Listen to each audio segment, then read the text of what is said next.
शुरुआत कर रहे हैं हम लोग केमिस्ट्री के chapter chemistry in daily life, दैनिक जीवन में रसायन चैप्टर का। ठीक है, इसमें आज हम लोग पढ़ेंगे, ध्यान समझना, औषधि किसे कहते हैं और उनका वर्गीकरण किस तरीके से किया गया। उसके बाद हम लोग बात करेंगे किसके बारे में कि ये जो औषधि होता है, ठीक है, वो किस प्रकार से टारगेट मॉलिक्यूल से जुड़ता है और अन्योन्य क्रिया करता है। मतलब कोई ड्रग जब हमारे शरीर के अंदर जाता है तो किस तरीके से कार्य करता है। क्लियर है कि नहीं। जैसे चैप्टर का नाम देख रहे हो तुम लोग, केमिस्ट्री इन डेली लाइफ, मतलब हमारे दैनिक जीवन में रसायन के क्या क्या उपयोग हैं। तुम लोगों को पता है सबसे ज्यादा केमिस्ट्री का यूज होता है कहाँ पास, आपका चिकित्सा के क्षेत्र में। कौन से क्षेत्र में होता है, चिकित्सा के क्षेत्र में। वैसे ही खाद्य पदार्थों के परिरक्षण में भी यूज होता है। ठीक है, खाद्य पदार्थों के परिरक्षण में भी यूज होता है, डिटर्जेंट शोधन अभिकर्मक बनाने में भी यूज होता है, पेंट वगैरह बनाने में भी यूज होता है। क्लियर है कि नहीं। तो जितना ज्यादा यूज हो सकता है उसको हम लोगों को पढ़ना है। हमारा जो चैप्टर है 3 टॉपिक में डील करता है। कितने टॉपिक में, 3 टॉपिक में। पहला तो औषधि वाला टॉपिक लेता है, ठीक है, मतलब केमिस्ट्री का यूज हम लोग डेली लाइफ में सबसे ज्यादा किसमें करते हैं, चिकित्सा के क्षेत्र में। कौन से क्षेत्र में, चिकित्सा। दूसरा जो क्षेत्र है वो खाद्य पदार्थों के क्षेत्र में बताया है वो, ठीक है, कि किस प्रकार से खाद्य पदार्थों का गुणवत्ता हम लोग बढ़ा सकते हैं केमिकल की वजह से, या उनका सुरक्षा कर सकते हैं। और तीसरा बात किया वो शोधन अभिकर्मक का, डिटर्जेंट और साबुन के बारे में बात किया। क्लियर है कि नहीं। मतलब ये जो चैप्टर है वो कितने चीजों के इर्द गिर्द घूमेगा, 3 चीजों के। एक तो तुम्हारा चिकित्सा क्षेत्र में दवाइयों के रूप में, दूसरा हम लोग को किसके रूप में, खाद्य पदार्थों की गुणवत्ता बढ़ाने के लिए या उसको संरक्षित करने के लिए, या तो फिर तीसरा शोधन अभिकर्मक के रूप में। कौन से रूप में, शोधन अभिकर्मक। बेसिक समझ आया कि नहीं मैं क्या बोलना चाह रहा हूँ। हम लोग आज सबसे पहले शुरुआत कर रहे हैं किससे, चिकित्सा के क्षेत्र में। किससे, चिकित्सा के क्षेत्र में। चिकित्सा के क्षेत्र में तुमको पता है सबसे ज्यादा केमिस्ट्री के वजह से हम लोग बहुत विभिन्न प्रकार की दवाइयों का निर्माण कर पा रहे हैं। अलग अलग केमिकल है, उन केमिकलों का उपयोग हम लोग मानव स्वास्थ्य की रक्षा के लिए कर रहे हैं। क्लियर है ना। तो आज का जो हमारा टॉपिक रहेगा पहला लेक्चर में हम लोग पढ़ेंगे औषधि एवं उसका वर्गीकरण, और बाद में हम लोग पढ़ेंगे औषध लक्ष्य अन्योन्य क्रिया क्या होता है। ये 2 प्रकार से होगा। ठीक है, तो एक तो एंजाइम से जुड़ करके और एक होता है ग्राही रिसेप्टर से जुड़ करके। दोनों क्या होता है एकदम मस्त डील से समझेंगे।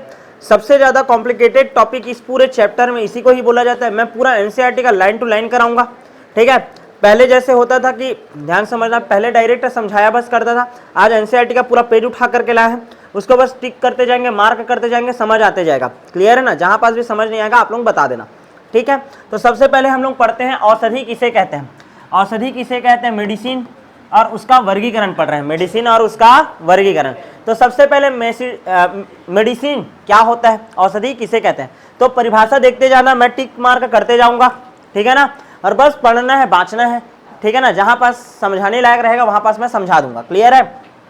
इस चैप्टर को ऐसा ही पढ़ा जाता है। और ठीक है, ध्यान देना। ठीक, ध्यान दो। औषधि जो रहता है कम अणुद्रव्यमान का रहता है। ठीक है, तो सबसे पहला परिभाषा क्या दोगे, औषधि कम अणुद्रव्यमान का क्या होता है, आपका केमिकल होता है। क्लियर है, जिसका आणविक द्रव्यमान क्या होना चाहिए, कम। ठीक है, 100 से 50 माइक्रो, ठीक है, या डाल्टन में मापते हैं। ठीक है ना, इतना होना चाहिए। ये मैक्रोमोलिक्यूल लक्ष्यों से अन्योन्य क्रिया करता है। मैक्रोमोलिक्यूल किसको बोलते हैं हम लोग, ध्यान समझना, मैक्रोमोलिक्यूल किसको बोलते हैं, बायोमोलिक्यूल पढ़ोगे ना, जब तुम लोग बायोमोलिक्यूल पढ़ोगे तो 2 प्रकार के मॉलिक्यूल होते हैं हमारे बॉडी में। एक तो होता है माइक्रो और एक होते हैं आपके मैक्रोमोलिक्यूल। वृहद अणु, वृहद अणु में आता है आपका कार्बोहाइड्रेट, वसा, प्रोटीन और न्यूक्लिक एसिड। क्या होता है, न्यूक्लिक एसिड। ये 5 चीज को याद रखना। कोई भी जो दवाई रहेगा या तो वो कार्बोहाइड्रेट से क्रिया करेगा, या तो क्रिया करेगा किससे, वसा से, या तो प्रोटीन से, या तो न्यूक्लिक एसिड से। क्लियर है कि नहीं। इन चारों को हम लोग क्या बोलते हैं, मैक्रोमोलिक्यूल। क्या बोलते हैं, मैक्रोमोलिक्यूल। जो भी मेडिसिन होता है वो मैक्रोमोलिक्यूल से क्या करता है, क्रिया करेगा, और क्रिया करके ध्यान से समझना जैव प्रतिक्रिया उत्पन्न करता है। बायोकेमिकल रिएक्शन बोलते हैं। ठीक है ना, बायोलॉजिकल चीज पर केमिकल जा करके क्या कर रहा है, इफेक्ट डाल रहा है, बायोकेमिकल रिएक्शन करता है। क्लियर है कि नहीं। जब जैव प्रतिक्रिया चिकित्सकीय और लाभदायक हो तो उन्हीं रसायनों को हम लोग क्या बोलते हैं, औषधि। क्या बोलते हैं, औषधि। यदि इस जैव प्रतिक्रिया का, ध्यान समझना, कोई केमिकल लिए, वो केमिकल जो है इन सब से क्रिया करता है, मैक्रोमोलिक्यूल से, और ये हमारे शरीर के लिए क्या है, लाभदायक है। क्या है, लाभदायक है। और कैसे है, चिकित्सकीय है, मतलब हम इससे उपचार कर सकते हैं। हम इससे क्या कर सकते हैं, उपचार कर सकते हैं। तो ये जो केमिकल है इसी को ही हम लोग क्या बोलते हैं, औषधि। क्या बोलते हैं, औषधि। यहाँ तक क्लियर है कि नहीं। यदि अनुशंसित मात्रा से अधिक मात्रा का यदि इनका उपयोग किया जाए तो ये प्रभावकारी विष का कार्य करेगा। मतलब तुमको जो दवाई एक दिन में 2 बार खाने के लिए बोला गया है, तुम उसको 5 बार खा रहे हो तो वही जहर की तरह काम कर देगा। समझ आ रहा है कि नहीं? जैसे कि नींद का गोली है, नींद लाने के लिए 1 गोली खाना है, तुम 10 ठोक खा दो, हमेशा के लिए नींद में चले जाओगे। समझ आ रहा है कि नहीं? मतलब एक अनुशंसित मात्रा से यदि इनका मात्रा क्या हो जाए ज्यादा, तो ये किसका कार्य करता है? प्रभावकारी विष। ठीक है, केमिकल का उपयोग करके क्या करना? उपचार करना ही क्या कहलाता है? कीमोथेरेपी। क्या कहलाता है? कीमोथेरेपी। तो इस पैराग्राफ से आप लोगों ने क्या समझा? सबसे पहले औषधि किसे कहते हैं? औषधि कम आणविक द्रव्यमान का होता है, पहले याद रखना। औषधि कम आणविक द्रव्यमान का होता है, बृहत अणु से क्या करता है? क्रिया करता है, और क्रिया करके लाभदायक, ठीक है ना, लाभदायक जैव प्रतिक्रिया उत्पन्न करता है। यहाँ तक क्लियर है कि नहीं? जो कि चिकित्सकीय रूप से क्या होता है? लाभदायी होता है। चिकित्सीय रूप से क्या होता है? लाभदायी होता है। यदि कोई दवाई का अनुशंसित मात्रा जितना डॉक्टर प्रिस्क्रिप्शन में लिखा है उससे ज्यादा तुम ओवरडोज ले लिए, दवाई का यदि ओवरडोज होता है तो वही दवाई किसकी तरह काम करने लग जाता है? प्रभावकारी विष की तरह। किसकी तरह कार्य करता है? प्रभावकारी विष की तरह। क्लियर है कि नहीं? और केमिकल के मदद से उपचार करना ही क्या कहलाता है? कीमोथेरेपी। क्या कहलाता है? कीमोथेरेपी। किसी कोई दिक्कत है क्या इतने में? नहीं, आगे बढ़ जाएं। उसके बाद ये तो हो गया। अब औषधि क्या होता है इसके बारे में जान डालें। अब औषधि को अलग अलग भागों में क्या किया गया है? डिवाइड किया गया है। क्लियर है कि नहीं? औषधि का वर्गीकरण पढ़ रहे हैं। औषधि क्या होता है जान डाले। अब हम लोग पढ़ रहे हैं क्या? औषधि का वर्गीकरण। सबसे पहला औषधि का वर्गीकरण है भेषज गुण विज्ञानीय। भेषज गुण विज्ञानी, या इसी को इंग्लिश में बोलते हैं फार्मेकोलॉजिकल। क्या बोलते हैं? फार्मेकोलॉजिकल। ये डॉक्टर के उपयोग का होता है, मोस्ट आईएमपी। ठीक है ना? जिन लोग इन्हें फ्यूचर, ध्यान समझना, जो लोग इन्हें फ्यूचर मेडिसिन डिपार्टमेंट में जाएंगे, डॉक्टर बनेंगे बाई चांस, तो डॉक्टर का भी अलग अलग ब्रांच होता है ना। कोई न्यूरोलॉजी में जाता है, कोई मेडिसिन डिपार्टमेंट में जाता है। समझ आ रहा है कि नहीं? कोई आर्थोपेडिक्स से बनता है, ठीक है, कोई हिपेटोलॉजिस्ट बनता है। अलग अलग फील्ड होता है, अलग अलग ब्रांच होता है। तो ध्यान से समझना, कोई भी डॉक्टर रहता है वो सबसे ज़्यादा ड्यूटी यदि करता है अपने इंटर्नशिप पीरियड में तो मेडिसिन वार्ड में करता है, अधिकतर ये होता है। क्लियर है ना? असल में डॉक्टर के काम का है, इसका मीनिंग क्या है? जैसे कोई डॉक्टर है तो उसको दर्द को हटाने का 10 दवाई पता है, ठीक है ना, सूजन को हटाने का उसको 20 दवाई पता है। यानी कि उस वर्गीकरण किया है वो अपने उपयोग के आधार पर कि दर्द का दवाई ये देना है, यदि सूजन आ जाए तो उसका दवाई ये देना है, एलर्जी का दवाई ये सब देना है। समझ आ रहा है कि नहीं? मतलब क्या बोल रहा है? यह वर्गीकरण फार्मिकोलॉजिकल इफेक्ट के ऊपर आधारित है या चिकित्सकों के उपयोग का है, क्योंकि यह किसी विशेष उपचार के लिए उपलब्ध पूरी औषध श्रेणी देता है। समझ आया कि नहीं? जैसे कि उसको बुखार का इलाज करना है तो बुखार के लिए बहुत सारा दवाई होगा। समझ आ रहा है कि नहीं? बुखार का क्या होगा? बहुत सारा दवाई होगा। ठीक है, दर्द का जो दवाई होता है एनाल्जेसिक बोलते हो, पीड़ाहारी, ठीक है, तो उसके पास इतना सारा लंबा चौड़ा लिस्ट रहेगा किसका? पीड़ाहारी का। उसको वो देखेगा। ध्यान से समझना, एक सुई चुभा है, समझ आ रहा है कि नहीं? एक सुई चुभा है तो दर्द हो रहा है, वो सहन करने योग्य है, ठीक है, या हाथ कट गया तो वो दर्द सहन करने योग्य है, उसके अकॉर्डिंग तुमको दवाई देगा ना। समझ आ रहा है कि नहीं? क्या बोलना चाह रहा हूं मैं?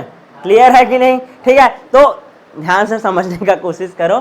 ठीक है, मैं क्या बोलना चाह रहा हूं कि जैसा दर्द रहेगा, जितना दर्द रहेगा उसके अकॉर्डिंग दवाई दिया जाता है ना। बहुत ही ज्यादा दर्द है, ऑपरेशन में जो दर्द है, ठीक है ना, ऑपरेशन हुआ है, कोई ऑर्गन कट गया तो वहां पास जो दर्द है, और ऐसा तुमको नॉर्मल चोट लगा है उसमें जो दर्द है, तो एनाल्जेसिक का भी उपयोग उसी के अकॉर्डिंग करेंगे, कम तीव्रता वाला और अधिक तीव्रता वाला। समझ आ रहा है कि नहीं? तो फार्मिकोलॉजिकल इफेक्ट के ऊपर हम लोग दवाई का वर्गीकरण करते हैं, जो कि डॉक्टरों के उपयोग का होता है। ठीक है, वो उनको उपचार के लिए पूरा श्रेणी उपलब्ध कराता है। क्लियर है कि नहीं? वैसे ही एंटीसेप्टिक का बहुत सारा एंटीसेप्टिक क्रीम होता है, तुम लोग बोरोप्लस का उपयोग करते हो, कई लोग विको टर्मरिक जो क्रीम होता है उसी का भी उपयोग कर देते हैं। समझ आ रहा है कि नहीं? क्लियर है? आगे बढ़ जाए क्या? ठीक है, तो ये सबसे पहला हो गया फार्मिकोलॉजिकल इफेक्ट के आधार पर वर्गीकरण औषधि का। पहला वर्गीकरण हो गया किसके आधार पर? फार्मिकोलॉजिकल इफेक्ट का। किसके काम का है? डॉक्टर के काम का। किसके काम का है? डॉक्टर के काम का। दूसरा, औषधि के प्रभाव पर आधारित। दूसरा क्या है? औषधि के प्रभाव पर आधारित। ध्यान से समझना, जैसे कि ध्यान दो ना, कोई व्यक्ति है, उस व्यक्ति के शरीर में उत्पन्न हो गया अल्सर। क्या उत्पन्न हो गया? अल्सर। पेट में छाला हो गया, ठीक है, उसको बोलते हैं क्या? अल्सर। ठीक है, ये नॉर्मली छाला हो गया। अब छाला होता है किसके कारण? हिस्टामिन के अधिकता के कारण। किसके अधिकता के कारण? हिस्टामिन के कारण। क्लियर है कि नहीं? हमारे बॉडी से क्या रिलीज होता है? हिस्टामिन। लिम्फोसाइट ही उसको रिलीज करता है, बी लिम्फोसाइट, हिस्टामिन। तो हिस्टामिन के कारण क्या हो गया? अल्सर हो गया। ठीक है, या हिस्टामिन के अधिक सक्रियता के कारण ही क्या होता है, आपका एलर्जी हो जाता है। क्या हो जाता है, एलर्जी। एलर्जी का तीव्रता लक्षण क्या बताया था, बहुत लगातार क्या आना, छींक आना, सिर भारी होना, चेहरे पर सूजन आ जाना, ठीक है, एनाफाइलेटिक शॉक हो जाना, तीव्रतम स्वरूप सांस नहीं ले पाते हैं, बताया था मैं तुम लोगों को। क्लियर है। तो एलर्जी हो रहा है, किसके कारण हो रहा है, हिस्टामिन के कारण हो रहा है।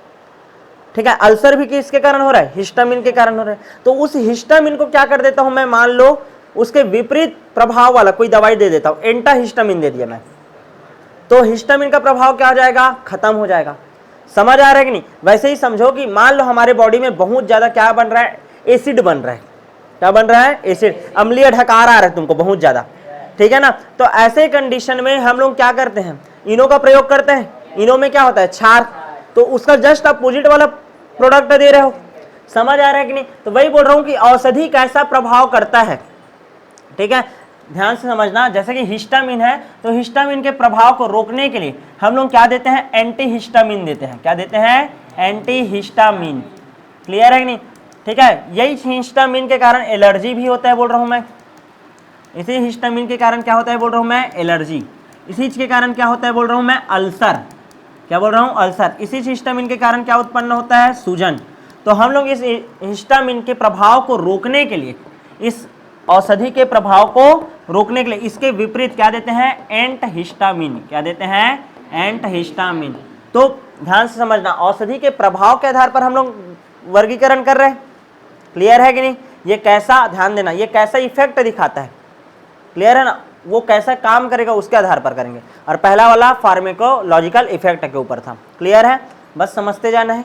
क्लियर है, पढ़ते जाना है। एकदम आएगा क्या बोलोगे तो आने का चांसेस कम रहता है, नहीं आता है।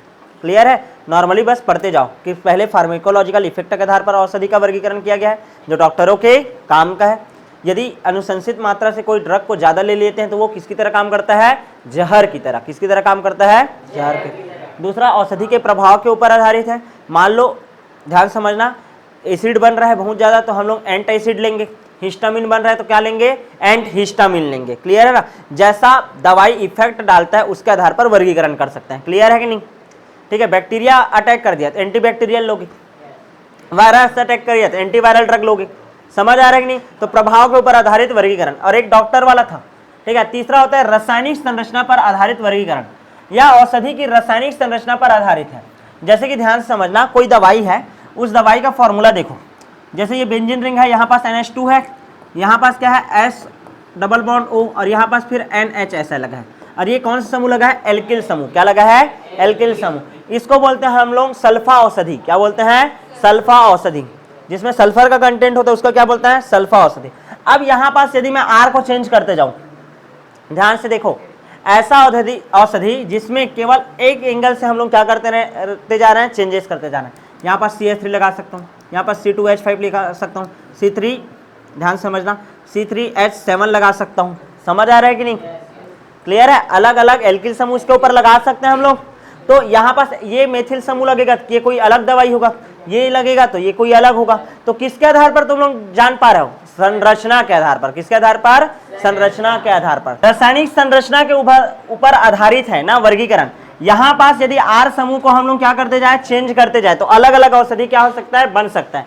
पढ़ लेते हैं। यह औषधि की रासायनिक संरचना पर आधारित है। इस प्रकार से वर्गीकृत औषधि समान संरचनात्मक विशेषताओं की भागीदार होती है। देखो, इतना का प्रॉपर्टी तो कुछ अलग होगा, लेकिन ये हर एक कंपाउंड में है तो उनका कहीं ना कहीं सेम टू सेम इफेक्ट होगा। समझ आ रहा है कि नहीं। ये सेम ग्रुप है ना, ये अलग है। क्लियर है, तो हर औषधि में ये भी तो रहेगा। समझ आ रहा है। तो ऐसे औषधि जिसमें सल्फर का कंटेंट हो तो उसको बोलते हैं हम लोग क्या, सल्फा औषधि। क्या बोलते हैं, सल्फा औषधि। क्लियर है कि नहीं। जैसे सल्फेनामाइड जो रहता है वो समान संरचनात्मक विशेषता दिखाता है। क्लियर है। बस यहाँ पास कौन सा ग्रुप चेंज होते जाता है, आपका R। क्लियर है। तो सबसे पहले फार्मेकोलॉजिकल इफेक्ट के ऊपर आधारित, दूसरा हम लोग औषधि के प्रभाव के ऊपर आधारित वर्गीकरण किए, तीसरा किसके ऊपर, रासायनिक संरचना के आधार पर। किसके आधार पर, रासायनिक संरचना के आधार पर। उसके बाद हम लोग बात करते हैं, ध्यान से समझना, चौथा है लक्ष्य अणुओं पर आधारित। किसके ऊपर, लक्ष्य अणुओं पर आधारित। ध्यान समझना, औषधि साधारणतः जैव अणु, लक्ष्य अणु, टारगेट मॉलिक्यूल क्या होता है, कोई भी ड्रग है वो किसके ऊपर टारगेट करेगा, तुम लोगों को बोला हूं, या तो कार्बोहाइड्रेट के ऊपर टारगेट करेगा, या तो अमीनो एसिड के ऊपर टारगेट करेगा, या तो किसके ऊपर टारगेट करेगा, वसा के ऊपर करेगा, या तो फिर किसके ऊपर टारगेट करेगा, न्यूक्लिक एसिड के ऊपर। ये 4 चीज के ऊपर टारगेट करेगा। तो क्या बोल रहा हूं, जैसे कार्बोहाइड्रेट है तो कार्बोहाइड्रेट के ऊपर मेरे को क्या करना है, रिएक्शन करना है। कोई ऐसा बीमारी हुआ जो कार्बोहाइड्रेट की कमी के कारण या अधिकता कुछ भी इसमें कॉम्प्लिकेशन आया होगा, तो मैं ऐसा ड्रग बनाऊंगा जो किसके ऊपर टारगेट करता हो, कार्बोहाइड्रेट के ऊपर। मान लो मैं ड्रग बनाया और वो जाकर के इफेक्ट करा न्यूक्लिक एसिड, डीएनए बिगड़ गया, तुम्हारा चेहरा इधर उधर दिख रहा है। समझ आ रहा है कि नहीं, समझ आ रहा है कि नहीं मैं क्या बोलना चाह रहा हूं। ऐसा दवाई बनाना है, ठीक है, जिसको पता हो उसका फिक्स टारगेट हो। क्लियर है, मतलब जैसे बीमारी है तो कार्बोहाइड्रेट की वजह से हो रहा है, किसके कारण हो रहा है, कार्बोहाइड्रेट की वजह से हो रहा है, तो हम लोग ड्रग उसी के आधार पर बनाएंगे। तो इसको हम लोग बोलते हैं लक्ष्य अणुओं पर आधारित औषधि का वर्गीकरण। देखो औषधि साधारणतः जैव अणु जैसे कार्बोहाइड्रेट है, लिपिड, प्रोटीन और न्यूक्लिक एसिड, इससे अन्योन्य क्रिया करता है, और इन्हीं सबको हम लोग क्या बोलते हैं, टारगेट मॉलिक्यूल। क्या बोलते हैं, टारगेट मॉलिक्यूल। ठीक है, तो टारगेट मॉलिक्यूल है, इसी के ऊपर कौन रिएक्ट करता है, हमारा ड्रग। यहां तक क्लियर है कि नहीं। अब ध्यान समझना, ये जो ड्रग है इस कार्बोहाइड्रेट के ऊपर, चाहे वो कोई भी कार्बोहाइड्रेट रहे, उसके ऊपर जब क्रिया करेगा तो उसका क्रिया विधि सेम टू सेम होता है, यही चीज बोल रहे हैं। ठीक है ना, समान संरचनात्मक विशेषता वाली औषधि लक्ष्य पर क्रिया विधि क्या होता है, इसका समान होता है। क्लियर है कि नहीं। और सबसे ज्यादा औषधि रसायनों के लिए यही अधिक उपयोगी होता है। डॉक्टर के काम का वो वाला है, सबसे पहला जो पढ़े वो वाला, और ये औषधि रसायनज्ञों के लिए सबसे ज्यादा ये बेस्ट होता है। क्लियर है, समझ आया कि नहीं। अब जो नेक्स्ट क्लास होगा उसमें हम लोग पढ़ेंगे औषध लक्ष्य अन्योन्य क्रिया के बारे में। मतलब ये जो ड्रग है, ठीक है ना, ये जो टारगेट मॉलिक्यूल है, इसके ऊपर किस तरीका से कार्य करता है। मेनली 2 तरीके से काम करता है। एक तो हार्मोन आकर के इफेक्ट डालेगा, ठीक है ना, हार्मोन काम करता है, हार्मोन एंजाइम के बारे में पढ़ेंगे, हार्मोन नहीं एंजाइम के बारे में। और दूसरा हम लोग पढ़ेंगे किसके बारे में, रिसेप्टर के बारे में। तो मिलेंगे आप नेक्स्ट क्लास में।